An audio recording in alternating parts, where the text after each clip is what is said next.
ওম নমো সিদ্ধিদাতা গণেশায় নমঃ। আমি দেবী প্রজ্ঞা। আজকে আমি অ্যাস্ট্রোলজির বিষয়ে কিছু আলোচনা করব।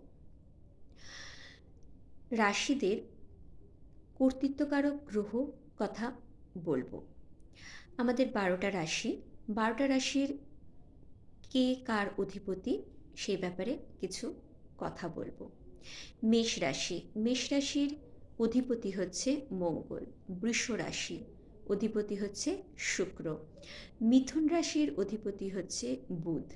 কর্কট রাশির অধিপতি হচ্ছে চন্দ্র। সিংহ রাশির অধিপতি হচ্ছে সূর্য। কন্যা রাশির অধিপতি হচ্ছে বুধ। তুলা রাশির অধিপতি হচ্ছে শুক্র। বৃশ্চিক রাশির অধিপতি হচ্ছে মঙ্গল। ধনু রাশির অধিপতি হচ্ছে বৃহস্পতি।